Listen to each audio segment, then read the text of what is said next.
یہ تبدیلی واقعی تبدیلی ہے بھائی جاوید چودھری۔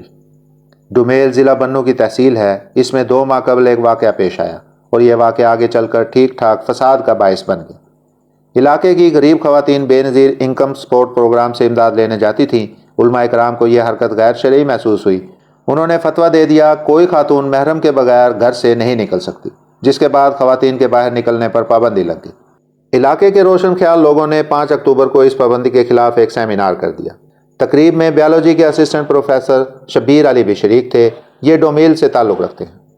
پشاور یونیورسٹی سے بیالوجی میں ایم ایس سی اور اسلام آباد سے ایم فل ہے اور 15 سال سے درس و تدریس سے وابستہ ہے۔ پروفیسر نے اپنی تقریر میں برقع اور پردے کو غیر پختون روایت قرار دے دیا۔ ان کا دعویٰ تھا اسلام میں بھی پردے کا ذکر نہیں ہے۔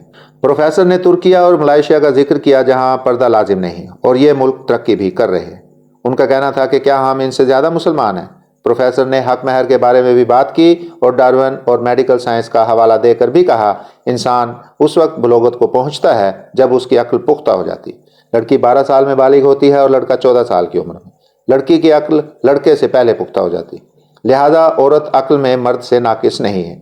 پروفیسر نے آئین کے آرٹیکل 25 اور 26 کا حوالہ بھی دیا جس کی روح سے عورت اور مرد کے حقوق برابر اور مساوی ہیں۔ سیمینار کے بعد مختلف لوگوں نے ان کے مختلف حصے کاٹ کر سوشل میڈیا پر چڑھا دیے۔ پروفیسر کی سوچ علاقے کی سوچ سے مطابقت نہیں رکھتی تھی، چنانچہ علاقے میں اشتعال پھیل گیا اور علماء کرام نے خطبوں میں پروفیسر شیر علی پر تنقید شروع کر دی۔ علماء کرام نے میٹنگ بھی کی اور پروفیسر کے خیالات کو باطل اور خلاف اسلام بھی قرار دے دیا، جس کے بعد حالات مزید کشیدہ ہو گئے اور عوام نے پروفیسر اور اس کے خاندان کا سوشل بائیکاٹ کر دیا۔ انتظامیہ نے پروفیسر کو سیکیورٹی گارڈز دے دیے۔ علماء کرام کو بھی سمجھایا گیا مگر حالات کنٹرول نہیں ہوئے۔ بہرحال ڈپٹی کمشنر بنوں محمد نواز وزیر نے ہمت کی۔ اس نے پروفیسر اور علماء کرام کو اکٹھا بیٹھنے پر رضامند کر لیا۔ یوں 21 اکتوبر کو پروفیسر اور مقامی علماء کرام معاہدے پر رضامند ہو۔ اسٹامپ پیپر تیار ہوا جس پر پروفیسر نے علماء کرام کو لکھ کر دے دیا میں اللہ تعالیٰ کو وحدہ لا شریک اور رسول اللہ صلی اللہ علیہ وآلہ وسلم کو سچا اور آخری نبی سمجھتا ہوں۔ سر سے لے کر پاؤں تک عورت کے پردے کو شرعی سمجھتا ہوں۔ عورت کی عقل مرد کی نسبت کم ہے۔ سیکس کی آزادی کو شرعاً حرام سمجھتا ہوں۔ ڈارون کے نظریہ ارتقاء کو باطل سمجھتا ہوں۔ میں نے اب تک اس ضمن میں جتنی بھی باتیں کی ہیں میں ان سے برات کا اعلان کرتا ہوں، اور میں نے اگر مستقبل میں شریعت الہیہ کے خلاف بات کی تو میں شرعاً اور قانوناً مجرم ثابت ہو جاؤں گا، وغیرہ وغیرہ۔ اسٹامپ پیپر پر دستخط ہوئے، معاہدے کے ساتھ تصویر بنوائی گئی، تصویر میڈیا میں ریلیز کی گئی اور یوں یہ معاملہ نبٹ گیا۔ یہ اس نوعیت کا پہلا یا آخری واقعہ نہیں ہے۔ سائنس اور مذہب کا ٹکراؤ ہزاروں سال سے جاری ہے۔ اہل مذہب ہمیشہ سے سائنس، قانون اور آئین سے ٹکراتے رہے ہیں۔ سائنس مذہبی عقائد اور روایات کو نہیں مانتی، مگر اس تمام ٹکراؤ کے باوجود دونوں علم ایک دوسرے کے ساتھ چل رہے ہیں۔ ڈارون خود پادری تھا۔ بیالوجی میں مسلمان سائنسدانوں نے بھی اہم کردار ادا کیا تھا، اور 1973 کا وہ آئین جس کا آرٹیکل 25 اور 26 مرد اور عورت کو برابر حقوق دیتا ہے، اس آئین کی تشکیل میں بھی مفتی محمود اور مولانا شاہ احمد نورانی جیسے علماء کرام شامل تھے، اور مسودے پر ان کے باقاعدہ دستخط بھی ہیں۔ دنیا جہان کے مذہبی لوگ وہ ادویات بھی استعمال کرتے ہیں جو ڈارون کے نظریہ ارتقاء کے جانوروں پر ٹیسٹ کر کے انسان کے قابل بنائی جاتی ہیں۔ علماء کرام صوبائی اور قومی اسمبلی کا رکن بننے کے بعد اس آئین کا حل بھی اٹھاتے ہیں جس میں آرٹیکل 25 اور 26 دونوں شامل ہیں۔ علماء کرام اس ملک میں بھی رہ رہے ہیں جس میں فاطمہ جناح نے باقاعدہ سیاسی جماعت بنائی تھی اور انہوں نے مرد ایوب خان کے خلاف الیکشن بھی لڑا تھا، اور اس الیکشن میں مولانا مودودی جیسے درجنوں مذہبی اسکالرز نے عورت فاطمہ جناح کا ساتھ بھی دیا۔ جس ملک میں بے نظیر بھٹو 2 بار وزیر اعظم رہیں، جس میں مریم نواز ملک کی بڑی سیاسی جماعت کی قائد ہیں، اور جس میں سینٹ میں اس وقت 20 خواتین سینیٹرز ہیں، اور قومی اسمبلی میں 60 نشستیں خواتین کے لیے مخصوص ہیں، اور جس میں آج بھی ڈاکٹر شمشاد اختر وزیر خزانہ ہیں، اور جس اسٹامپ پیپر پہ یہ معاہدہ ہوا اس کی ویلیو کا تعین اس خاتون وزیر کی وزارت خزانہ کرتی ہے، اور جس میں پہلی جماعت سے وہ سائنس پڑھائی جاتی ہے جس کی بنیاد ڈارون اور نیوٹن جیسے سائنسدانوں نے رکھی تھی، اور جس میں مادام کیوری جیسی وہ خواتین بھی شامل ہیں جن کی مہربانی سے آج علماء کرام کے ایکسرے ہوتے ہیں یا لیزر سے علاج کیے جاتے ہیں، اور یہ وہ حقائق ہیں جس سے نظر چرانا ممکن نہیں۔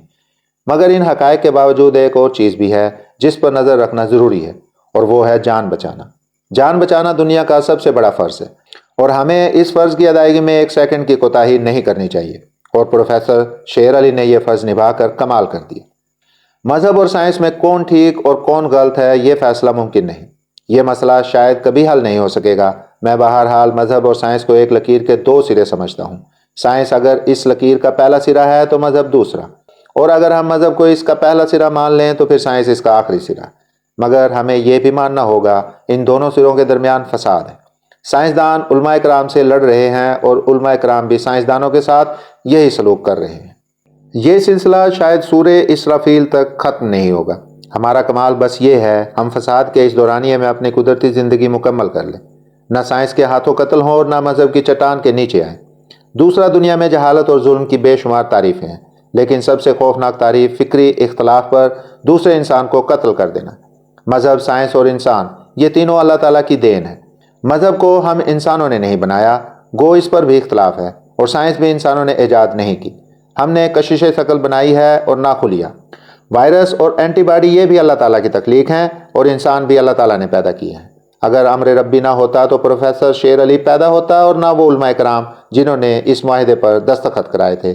بلکہ نہیں، آپ ذرا رکیے، اگر اللہ نہ چاہتا تو پاکستان ہوتا اور نہ ہی بنو اور نہ ہی ڈومیل۔ یہ سب ہمارے رب کی عنایت ہے۔ لہٰذا ہم سائنس، مذہب اور انسان تینوں یا کسی ایک کا انکار کر کے اللہ تعالیٰ کی ذات سے انکار کریں گے، اور کائنات میں اس سے بڑی جہالت اور ظلم کوئی نہیں ہو سکتا۔ عربی زبان میں کفر کھیتی یا فصل کو کہتے ہیں، کافر کھیتی اگانے والے کسان ہوتے ہیں۔ اللہ تعالیٰ اور رسول اللہ صلی اللہ علیہ وآلہ وسلم نے اسی مناسبت سے مکہ کے ان لوگوں کو کافر یا کفار کہا جو اسلام سے انکار کی کھیتی اگا رہے تھے، جو شرک اور انکار کی فصلیں اگا رہے تھے۔ ہم بھی کبھی سائنس اور کبھی مذہب کا انکار کر کے وہ کھیتی اگا دیتے ہیں جس سے اللہ اور اس کے رسول نے منع فرمایا تھا۔ بنو یا ڈومیل کے واقعے پر مختلف لوگ مختلف آراء دے رہے ہیں۔ علماء کرام اسے اپنی کامیابی قرار دے رہے ہیں، جبکہ روشن خیال پروفیسر شیر علی کو بزدلی کا طعنہ دے رہے ہیں، جبکہ میں اسے معاشرے میں ایک بڑی تبدیلی سمجھ رہا ہوں۔ ملک میں پہلی مرتبہ علماء کرام نے کسی پروفیسر کے گھر پر حملے کی بجائے اس ایشو کو سرکاری دفتر میں حل کیا، اور پروفیسر نے بھی ضد کی بجائے غلطی کا اعتراف کر کے اپنی اور اپنے خاندان کی جان بچا لی۔ ہمارے معاشرے میں معافی مانگنا بڑی بات نہیں۔ ہم میں سے ہر پھنسا ہوا شخص، خواہ وہ نواز شریف اور عمران خان ہی کیوں نہ ہو، وہ معذرت کر لیتا ہے۔ اصل ایشو معافی دینا ہے، اور پروفیسر شیر علی کو معافی مل گئی، اور یہ تبدیلی واقعی تبدیلی ہے، اور مجھے دلی طور پر اس کی خوشی ہے، کیونکہ آج اگر معافی مل رہی ہے تو کل مکالمہ بھی شروع ہو جائے گا، اور اگر مکالمہ شروع ہو گیا تو پھر معاشرے میں برداشت بھی آ جائے گی، اور اگر برداشت آ گئی تو یہ معاشرہ ترقی بھی کر جائے گا۔ معافی دینا معاشرتی ترقی کا پہلا قدم ہوتا ہے، اور ہم نے بالآخر یہ قدم اٹھا لیا ہے، اور وہ بھی بنو جیسے علاقے میں، اور یہ کوئی چھوٹی بات نہیں۔ میں پروفیسر شیر علی کی جرت کو سلام پیش کرتا ہوں، اس نے معافی نامہ لکھ کر برداشت کا پہلا قدم اٹھا لیا ہے، اور میں علماء کرام کو بھی داد دیتا ہوں، انہوں نے پروفیسر کو قتل کرنے کی بجائے اسے معافی کا موقع دیا۔ لہٰذا آج دونوں ایک ہی شہر میں ہیں، اور یہ اس معاشرے میں چھوٹی تبدیلی نہیں جس میں زمین یا دکان پر قبضے کے لیے دوسروں پر توہین مذہب کا الزام لگا کر پورا خاندان قتل کرا دیا جاتا ہے۔